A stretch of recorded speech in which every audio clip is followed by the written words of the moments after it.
Hello and welcome. I'm Dwayne Lesner, Western Canadian SC for Nutanix. Today I wanted to give you a brief overview of the Nutanix DR story, which, like the rest of Nutanix, is a converged offering providing application level DR for both storage and compute, and has really been designed around service level continuity. By providing VMware DR from the ground up, some of the concepts that we're able to provide are simple but yet very powerful. Things like protection domains, grouping VMs that admins want to protect. They can be assigned different replication schedules. Each protection domain can replicate to any number of remote Nutanix clusters. The ability to have consistency groups for those applications that may be tiered and rely on each other to have that consistency maintained. And also the ability to make changes without having to re-architect your system. So let's jump into it. We have two clusters managed by one virtual center. You can really have as many virtual centers as you want or none. The replication is not dependent on it. So we have two clusters, a demo 2 and a demo 3. We're really concerned about these two VMs here today are the ones we're going to send over to the demo 2 side and then back again. We do have our 4 virtual controllers on each side, which correspond to the individual hosts, providing both the performance and also have the integrated DR built in. It is a distributed application, so there are no hotspots as you do replication throughout the cluster. Getting into the admin user face, we can go into the IPs of any one of these controller VMs. So we'll start with the demo 3. I've already logged in, and so we see here we're presented with, when we go into our DR tab within the UI, we get a nice general summary of what's going on. Test environment, so it looks like 12 hours ago we had some issues, so we're easily able to clean that up if need be. We can go to the table section. We will see our remote side listed here. You can think of the remote side as also for policy based too. You can have multiple remote sides that allow you to have different settings for that grouping of VMs. So right here we have compression off, and so if you wanted to have another remote side, you could go demo 2B for whatever reason and quickly add in the controller VMs that you want to help participate in the DR. It is best to add in all of the different controller VMs. Let's quickly do that.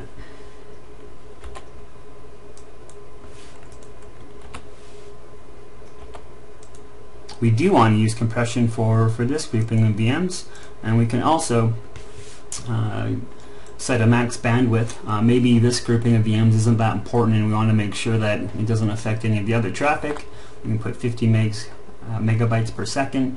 And also we do have the vStore mapping, which really comes into our support of SRA for SRM for VMware. So we'll hit save to that. We have 2 remote sites set up that we can use as we set up our protection domains. So we'll flip over to the protection domains. We have one set up here called order entry. It is listed as active, so that means this is the site that does own it. We have one as inactive, so there's some replication coming in from the remote side. If we look at the order entry, we can get a listing of when the next snapshot is going to occur, the retention policy. We'll show the VMs that are also listed in that. If we want to make any changes to it, you can go ahead and update. It's really as easy as picking VMs out and sliding them across. Hit protect them. If you want to remove them, it's just as easy as well. So, and this is the whole point, is that business rules change and you have the ability to quickly adapt. If we look over here, we can tell that these two servers are a consistency group, and so they're really being snapshot at the exact same time in case one was a SQL backend maybe tied to a web server. You can hit next. You have the ability to have multiple retention policies, maybe for you want to keep the 20 snapshots for an hour, and maybe you want to keep the next monthlies the next 4 monthlies, you have that availability to do that as well. And then here you can also pick your different remote sides. We'll just hit save. And so that's kind of really the quick and easy to get going. So let's get into the fun part of the demo.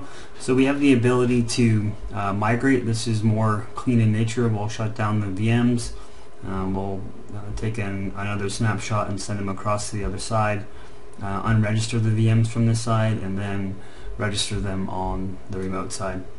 If we quickly pop into the remote side, or demo 2, we can also see that it's inactive here, but in case of a disaster, we just have activate, so it's just going to take the last snapshot that was created and load that up and register it onto the cluster, and then you're on your way.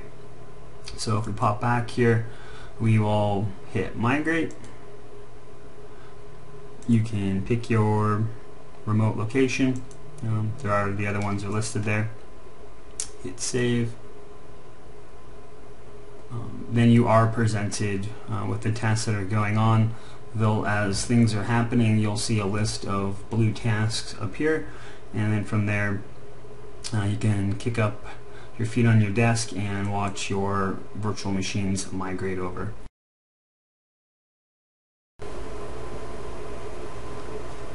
We can check out the protection domain. It's still active, meaning that it still has the VMs running on that side.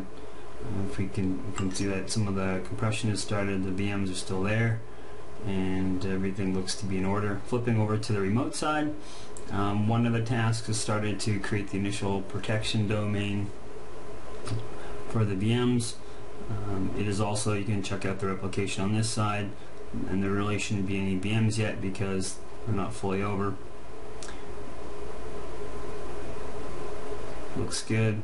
Looks like on the going back to the local side, we've started to destroy the VMs. So that means that they're over on the remote side, and now we're just having to wait to register them. So that'll come up here in the blue window. You can check Virtual Center. The VMs are shown as orphan. They will get cleaned up as the process moves along. On the remote side, you can see now that the VMs are being registered, and so we're almost finished doing a full DR scenario just with one click of the button. So if we go into on the remote side here still, we can see that the VMs are over. It's listed as active, and now inside of Virtual Center in the other cluster, both of those VMs have been moved over, and we just have to power them on. Get them both powered on, and we are fully recovered. Just flipping back to the remote side, it is now active, and we can at any time now we can also migrate it back and do the fail back. So it's really that simple. Nutanix gives a lot of flexibility to really allow your business needs to change on the fly and be adaptive. So I hope that has been helpful to see Nutanix DR in action. If you have any questions, please email me at dwayne@nutanix.com or catch me on the Twitterverse at dlink7. Hope you've enjoyed it, and stay tuned for the next one. Thank you.